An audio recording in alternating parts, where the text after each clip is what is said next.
Mais uma semana, mais um vídeo, e hoje trago-vos mais alguns dos filmes que estão nomeados para os Oscars, que vão ser este domingo. Eu este ano não vou conseguir ver todos porque não quero, para ser sincero. Estou farto de ver filmes que acho aborrecidos, como por exemplo o Spencer, com a Kristen Stewart, então decidi ver os filmes que me chamam, pelo menos minimamente. E o primeiro desta semana então será Licorice Pizza. Este é um filme de 2021 realizado por Paul Thomas Anderson e conta com a protagonização de Alana Haim, Cooper Hoffman, Bradley Cooper e Sean Penn. E neste filme Hoffman é Gary, ele é um estudante do secundário, eu penso que ele tenha 15 anos no filme. Ele acaba por conhecer esta rapariga que já nem anda na escola, chamada Alana. Ele apaixona-se falsamente por ela e nota-se logo que ele tem uma confiança que não é natural para os rapazes da sua idade, o que também acaba por chamar a atenção de Alana, que acha um pouco estranho um rapaz assim tão jovem estar a tentar engatá-la. Eu penso que ela no filme tem 25 anos, ela na vida real tem 30, o que torna as coisas ainda um pouco mais estranhas, se bem que ele tem 19.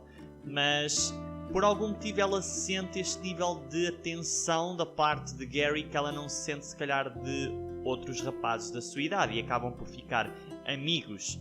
Mas o filme de uma maneira interessante mostra que Gary claramente está interessado, em criar uma relação romântica com Alana. Alana parece que gosta daquela atenção, mas tenta por ali algumas barreiras emocionais, e mesmo ela começa a achar um pouco estranho quando acha mais piada passar tempo com Gary e os seus amigos da sua idade, que até têm uma maturidade infantil, porque são adolescentes, do que com uma malta da idade dela, porque se calhar ela não se identifica tanto, ou se calhar ela é um pouco socially awkward.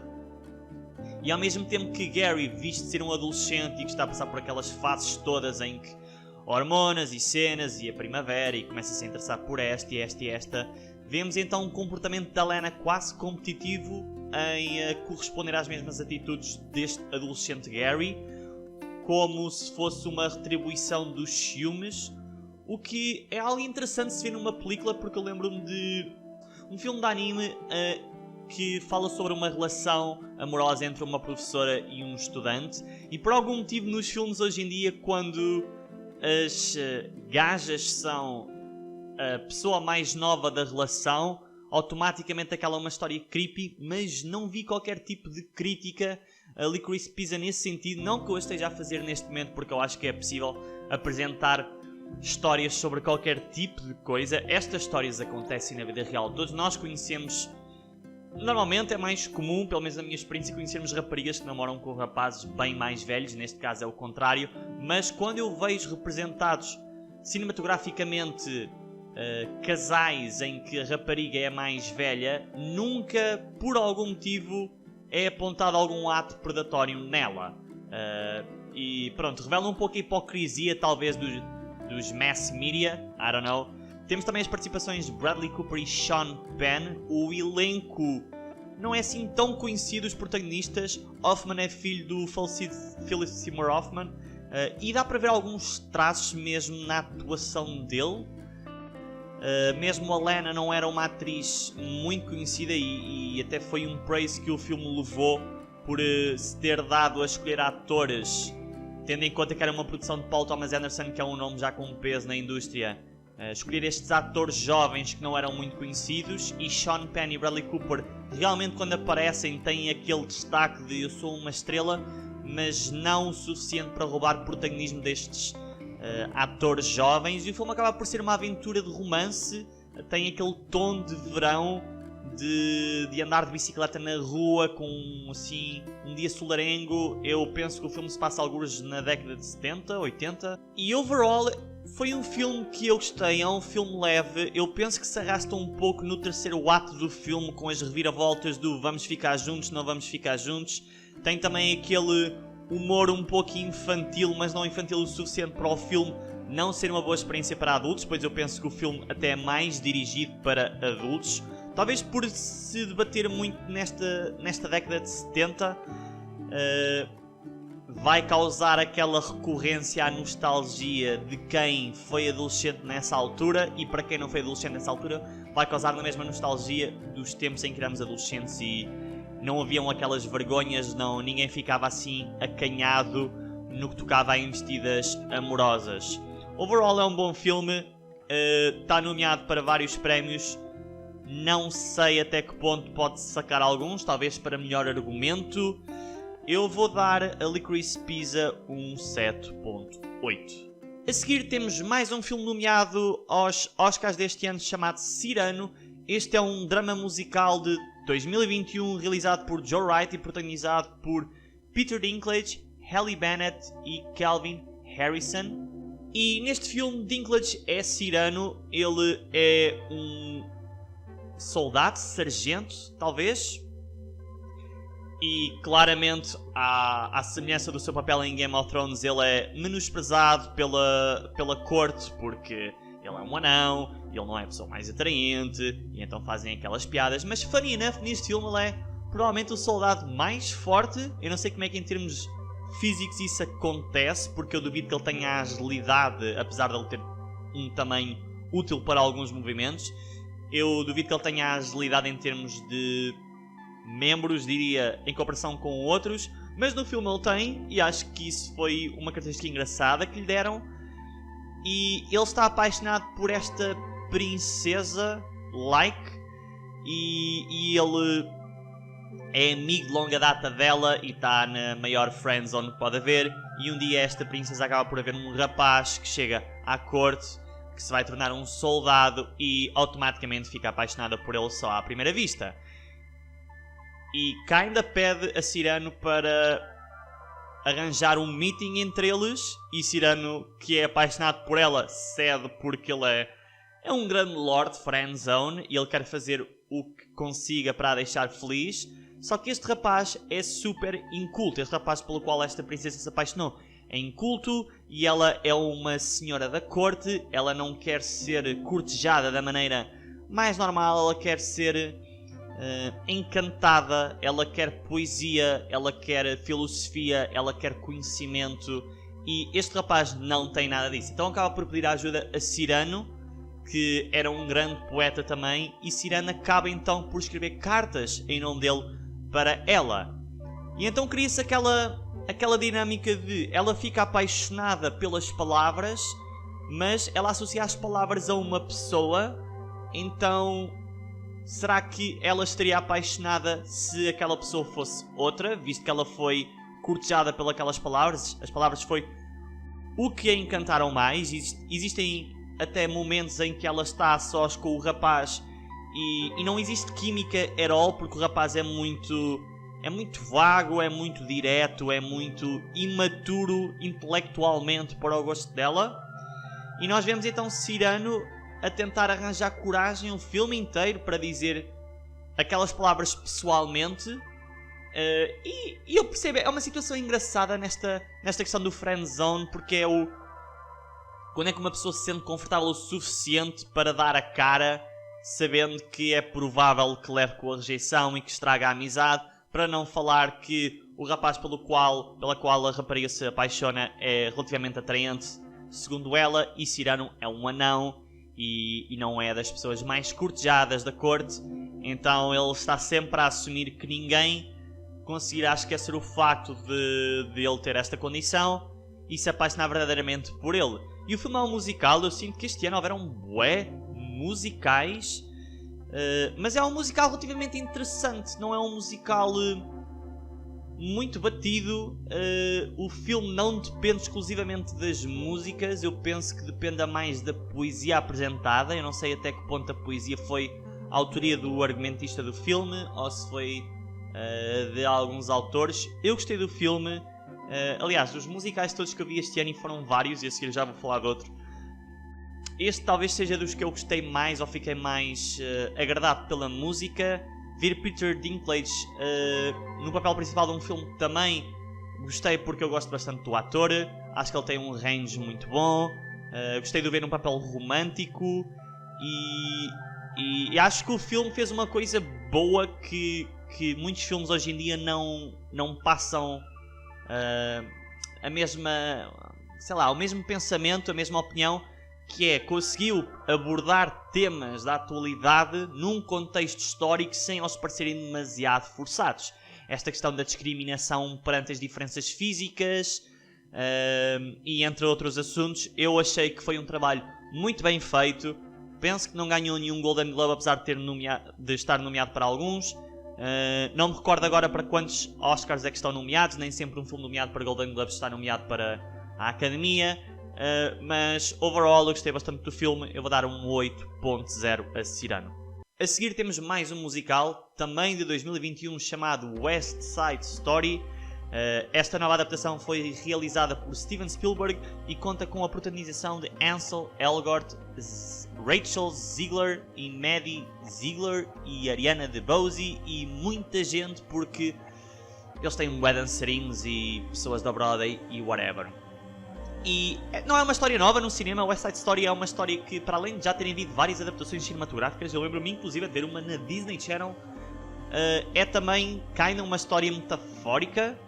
E então nós temos nesta história dois gangues. Um é um gangue de puertorriqueños, como eles o pronunciam, porto-riquenhos, não sei, acho que nunca disse essa expressão em português.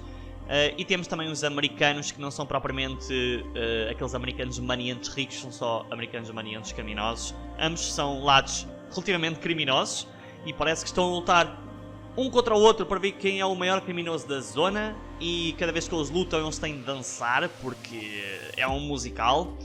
E então, do lado dos criminosos temos o personagem de Ansel Elgort. Ele é kinda aquele jovem bonacheirão que tem um lado que é agressivo dele, mas que agora ele está a tentar ultrapassar essa fase e dar-se às verdadeiras experiências amorosas da vida. I guess ele esteve preso e mais, vamos ser sinceros, Ansel Elgort tem a cara menos criminosa possível. O gajo fez a culpa das estrelas. O gajo não tem um pelo de barba.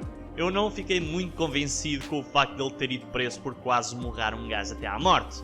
Mas, I mean, whatever works, works. Depois do outro lado temos uma rapariga que se chama Maria e ela começou agora a sair à noite e a ir aos bailaricos. E o irmão dela é um dos líderes do gangue dos porto-riquenhos e ela não pode namorar com ninguém que não seja porto-riquenho. E ela apaixona-se por o personagem de Ansel Elgort. E então, por algum motivo, kinda a High School Musical, toda a gente pensa que se pode pôr nessa relação, porque se eles namorarem vai ser tipo, sei lá, uma bomba atómica em Nagasaki. Então o filme vai muito à disputa de etnias. E lá está, como eu estava a falar há pouco em Cyrano, eu sinto que em West Side Story eles forçam um pouco essa barreira, porque os porto-riquenhos estão do tipo, vocês não gostam de nós somos estrangeiros, vocês não nos aceitam como verdadeiramente americanos, apesar de Porto Rico ser, acho que faz parte do solo americano.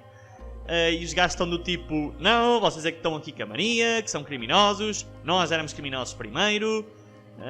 E sim, há uma disputa e há uma rivalidade, apesar deles serem muito parecidos. Provavelmente culturalmente não, porque os porto-riquenhos têm uma cultura mais, diria, latina. Mas overall, eles podiam ser os melhores amigos. E eles, pronto, as músicas, eu não sei se são sempre as mesmas músicas do musical da Broadway. Se não me engano, isto também é um musical, right? Mas o filme é longo, tem uma grande produção sim, há coreografias que estão bastante boas, planos de câmara, as shots longas. Eu normalmente analiso muitas shots, pois vejo o quão demoroso e trabalhoso deve ser estar a criar uma shot tipo de 40 segundos com várias pessoas a passar por aqui. E eles fazem isso muito nas danças, especialmente na primeira dança no salão. E eu sinto que aqui é mestre de Steven Spielberg, porque ele é um realizador com muita experiência e provavelmente quis dar-se a um género diferente. E acho que é bom os artistas quererem fazer isso, desafiarem-se. Não é comum, pelo menos para mim, esperar um filme deste de Steven Spielberg, apesar de ser um marco da pop culture, ou do cinema, ou do teatro, muito importante e muito difícil de abordar pela expectativa, e penso que ele tenha feito um bom trabalho nesse sentido, apesar de eu não ser também um fã síduo de West Side Story, então não consegui fazer uma comparação talvez justa para com a história original. Provavelmente vai arrecadar Oscars porque é Steven Spielberg a meu ver, não foi um musical este ano que me chamou mais decididamente. Daria talvez esse pódio para Annette e Cyrano, e eu sei que já vi mais e agora não me lembro, mas o West Side Story foi uma experiência relativamente boa. Há que dar a mérito sim ao costume design, à produção, à atuação. Acho que nem sequer é assim dos maiores fortes, mas também não acho que seja exigida. Agora está a haver uma polémica que a atriz principal, ela não foi convidada para a cerimónia, apesar do filme estar nomeado para aí ou é 4 ou é 7 estatuetas, enquanto Ansel Elgort foi. E ele é um ator com um pouco mais de aparência em Hollywood do que esta atriz. Não sei se é por isso, mas I don't know. Mas eu vou dar a West Side Story um 7.1, talvez pareça uma nota baixa para o que eu acabei de dizer, mas eu gosto de dar as notas consoante as expectativas que eu tinha dos filmes e consoante a experiência que eu tive. E eu é que sei as notas que eu dou porque isto é meu. Portanto, 7.1 é a nota que eu dou, não vai mais longe que isso. A seguir temos mais um filme nomeado para os Oscars deste ano. The Tragedy of Macbeth é um filme de 2021 realizado por Joel Coen e protagonizado por Denzel Washington, Frances McDormand e Catherine Hunter. E neste filme, Denzel Washington é Macbeth. Para quem não conhece a história, é uma história de Shakespeare. Eu por acaso já li o livro. Não é um livro fácil de ler porque eu li em inglês e tem aquele dialeto shakespeariano, e o filme também traz esse dialeto para o espectador. Os fees e... não vou estar aqui a humilhar-me a tentar imitar mais expressões. Mas pronto, é a história de um homem que serve um rei e a mulher dele acaba por manipulá-lo a ir contra o rei para ele tornar-se a pessoa mais poderosa e encobrir isso tudo, e acaba sempre por haver uma catarse no final. Os Simpsons fizeram um episódio desses e a atuação está relativamente boa sim. Denzel Washington é um excelente ator e foi engraçado ver escolherem um ator afro-americano para uma peça de Shakespeare, especialmente passada no contexto histórico que é, porque Inglaterra e o Reino Unido nunca foi considerado um dos sítios mais inclusivos.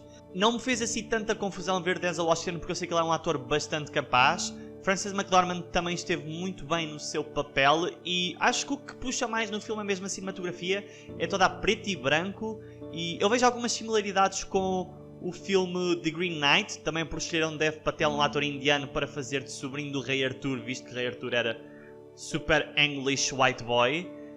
E também o estilo épico que eles trouxeram para este filme. Eu gosto que eles finalmente estejam a trazer esse tom para obras para filmes adaptados de obras de Shakespeare, porque do pouco de Shakespeare que eu já li e dos bastantes filmes que eu já vi de adaptações de contos, eu sinto que com a evolução da tecnologia e da cinematografia é possível perpetuar mais o conceito da história com esse mood gerado através da diferença de cores, mesmo da música. A música que é trazida já não é aquela música clássica, por exemplo, dos filmes de Otelo de anos 50, 60, que era quando havia muita adaptação das peças de teatro para cinema, mas ainda vinham muito com aquelas características do próprio teatro. Agora parece que o cinema sente mais liberdade para transformar o conteúdo original numa imagem diferente, mas ao mesmo tempo potente, enquanto que é sempre um risco um pouco grande pegar numa propriedade intelectual e tentar divergir para o outro lado. Com o Green Knight também fizeram isso e achei fenomenal. Contudo, a linguagem é bastante distrativa. Eu vi o filme com legendas em inglês e o meu inglês é fluente, mas o meu inglês arcaico não é fluente. E uma coisa é estarmos a ter estes coloquialismos uma vez a cada 2, 3 frases. Outra coisa é termos 3 a cada frase. É muito distrativo. O filme não é muito longo, mas acaba tornando-se um pouco aborrecido também por causa disso também. Talvez pelo preto e branco, que não é um estímulo assim tão forte em termos visuais. Tem impacto em algumas cenas, até porque nós temos momentos de morte no filme e temos shots épicas, que eu não quero fazer spoiler, que realmente chamam a atenção, mas overall eu não consigo dizer que este filme é um filme que me chamou assim tanto só por causa de algumas shots específicas. Eu preciso de avaliar em termos da experiência total. E sinto que eu perdi-me várias vezes no filme, mesmo eu conhecendo a história, e talvez isso até me tenha dado um pouco mais de liberdade de me perder, porque saberia o que é que eu estaria a perder, mas sei que eu não me perdi por liberdade própria, perdi-me porque o filme não me conseguiu captar o suficiente, mas gostei que fosse um take diferente, gostei da coragem, gosto do trabalho de Joel Cohen, portanto isto não me parece assim nada de novo para ele em termos de talento, mas eu vou dar a The Tragedy of Macbeth um 6.5 porque é o que eu penso depois de ter passado por esta experiência. Por último, vamos para um filme de 1980 de ficção científica chamada Altered States. Este filme é realizado por Ken Russell e conta com a protagonização de William Hurt, Blair Brown e Charles Haid. E neste filme William Hurt é um professor chamado Edward. Ele é uma pessoa super metódica que acaba por encontrar o amor nesta rapariga que tende a ser a clássica metáfora da femme fatale. E ele é muito dedicado à sua lógica, ele sente que ele tem de pôr o seu conhecimento e as suas capacidades em prol da evolução da ciência. E então ele, ao mesmo tempo, ele é uma personalidade tão forte que a maneira como ele vive as coisas, mesmo os momentos carnais, é sempre algo passado, ou são experiências passadas com uma intensidade muito grande, o que acaba também fascinando esta femme fatale. O que é interessante porque normalmente os filmes que têm a femme fatale acaba sendo a maior distração, o maior desejo, a maior perda na loucura, no carnal do protagonista, mas eles aqui conseguem transformar isso e conseguem tornar o personagem principal essa versão para a femme fatale. A femme fatale não consegue ser fatal o suficiente para ele, ainda hiperbolizando mais o quão ele é dedicado à sua metodologia. E a questão é, quanto mais longe ele vai, mais tudo lhe parece pouco, então ele obriga-se a ir cada vez mais longe e começa a fazer experiências com alguns psicadélicos, pois está a tentar perceber se a nossa consciência, a racionalização, é algo natural à nossa existência ou é um estado, é apenas um estado de um espectro. Que outros estados existem por detrás da nossa racionalidade. E isso é um conceito muito interessante de se analisar, porque as pessoas tendem apenas a debaterem só sobre a racionalidade, e quando vemos atos que chamamos de loucura, como por exemplo a pedofilia, como por exemplo a violência, como seja o que for, tendemos a achar esses atos estranhos à nossa existência, porque somos pessoas racionais, mas numa opinião subjetiva eu não acho que eles sejam estados estranhos, porque eu não acho que nós consigamos ser só racionais, e acho que o facto de nós estarmos a convencer disso e estarmos à procura disso e tentarmos construir uma sociedade só à volta dessa racionalidade é uma ilusão. Nós vamos ter sempre instintos animais. E então este professor, com as suas experiências psicadélicas, ele vai para países, se não me engano, do sul da América procurar cogumelos e coisas assim, para ele conseguir emergir ainda mais nesse limbo entre os estados e regredir a um ponto em que ele parece quase um primata. E depois também vem a história do Icarus, que é quanto mais perto voamos do Sol, mais provável é as nossas asas derreterem. Eu identifiquei-me muito com o personagem, estupidamente muito, porque eu sinto que eu também sou assim. Eu também vou muito à procura da maçã, a maçã do pecado, que é o conhecimento, não é? Quando existem pessoas com personalidades destas, às vezes é difícil pôr o travão, pois não é como se fosse algo controlável essa procura pelo mais. Isso parece quase como uma força que nos dirige, um propósito não é bem controlável, uma inocência quase infantil, e lá está. E depois também vem a arrogância da própria inteligência, do eu aguento tudo, porque a noção de o que é que eu tenho a perder é subjetiva. Eu já tive numa fase em que eu pensava que se eu tivesse de sacrificar tudo para chegar àquela resposta, à resposta que traria a maior noção de sempre, eu faria, pois eu até veria isso como um ato de altruísmo. E aqui se vai debater então essa questão do nós vivemos para nós, para o nosso proveito, para a nossa satisfação, para o nosso ego, ou vivemos para os outros. E parece que ambas podem ser respostas erradas e respostas certas. E então o filme, para além disso, dá muitas vibes dos clássicos filmes de ficção científica dos anos 80, como por exemplo Scanners e The Thing. Este realizador fez muito lembrar David Cronenberg, porque eu gosto daqueles filmes de ficção científica que tentam ser um pouco estranhos, para além da ficção que estão a apresentarem, que parece que apresentam algumas imagens subliminares a meio. E também gosto quando, em vez de eles focarem o seu orçamento todo nos efeitos especiais, eles usam também practical effects e usam cá naquele místico do imagens estranhas aqui, edições estranhas aqui, para enrolar mais o espectador na experiência. Às vezes as pessoas podem olhar para isso e pensar que são trabalhos com low quality. Eu acho que são maneiras criativas de passar a mensagem. Não sei se é por os meus vídeos também terem muita low quality, então eu identifico-me um pouco, mas eu sinto que no caso ele é propositado e no meu não. Mas eu gostei bastante deste filme. É um filme que particularmente eu me identifiquei bastante com o personagem, apesar de achar que ele é um exagero de mim. E também lá está, eu identificando com este personagem consigo apontar as red flags dele, pois estão-me a mostrá-las, e então consigo analisar melhor um pouco, se calhar, algumas visões que eu tenho sobre mim, sobre o que eu quero.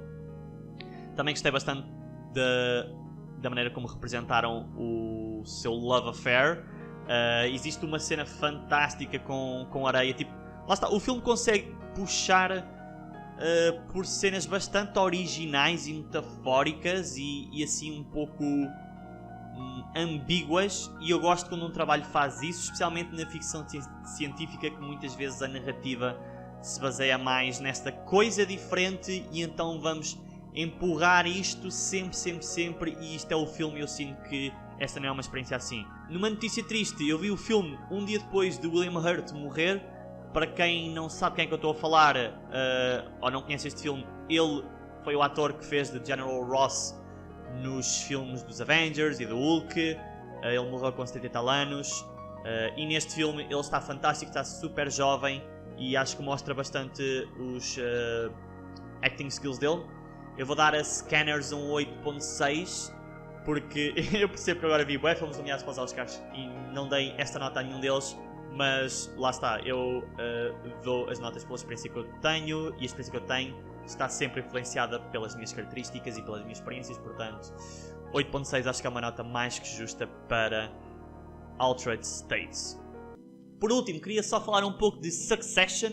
Succession foi uma série que eu acabei de ver recentemente, que está farta de ganhar Emmys e Golden Globes. Foi um dos motivos pelos quais eu vi a série. E ela conta a história desta família que tem uma empresa, este senhor de 70 e tal anos que tem uma empresa e tem 3 filhos e está a pensar a qual deles é que passa a empresa, e então eles têm bastante disputas entre eles. Um é mais ligado ao marketing, outro é mais ligado às relações, a filha é mais ligada à política, e eles que ainda têm todo o seu jogo, mas o pai é aquela old fox que está a ficar cada vez mais caquético por causa da idade, mas ao mesmo tempo nos seus momentos de lucidez continua aquela personalidade forte do mundo dos negócios que, mesmo querendo passar o seu negócio para a sua família, não quer que um filho Cona estrague aquilo que ele andou anos e anos e anos a criar. Então é um lado que nós não estamos habituados a ver na sétima arte, eu diria, porque são visões que nós conhecemos das personalidades, ou que nós gostamos de acreditar que as coisas são assim, mas a série claramente fez investigação para conseguir ir às características mesmo em termos de relações empresariais, em termos de negócios, em termos de empresas, em termos de fluxo de mercado, e eu gostei bastante disso. Os atores são fantásticos. Jeremy Strong é um ator que eu gosto bastante dele desde que vi The Trial of the Chicago 7. Eles têm episódios realizados por vários realizadores diferentes, a maioria deles ligados a estes contextos políticos, empresariais, sempre com uma sátira acesa. Eu gosto bastante disso. Eu acho que a série é uma espécie de Game of Thrones do mundo atual e eu recomendo toda a gente a ver. Tem 3 temporadas de cada uma de 10 episódios. Por agora é da HBO e está fantástico. Mas este é o vídeo de hoje. Provavelmente agora só farei um vídeo depois da cerimónia dos Oscars. Nos últimos anos eu tenho dado as minhas previsões. Este ano eu vou-me cortar um pouco disso, porque eu sei, a malta diz e tal, mas a academia é snob e assim. É assim, mas para mim era um momento especial do ano, eu gostava de assistir, e provavelmente vou assistir à cerimónia. Gostava de assistir aos filmes todos, gostava de criar uma opinião, mas estou a tentar ficar um pouco mais lúcido com essas cenas. De qualquer das formas, no próximo vídeo provavelmente vamos falar de alguns resultados, porque eu acho sempre que os resultados são polémicos e gosto de dar roast, ou que eu quero dar roast porque free speech and stuff. Mas de resto, se tiverem alguma sugestão, alguma coisa do género, deixem nos comentários e vemo-nos no próximo vídeo.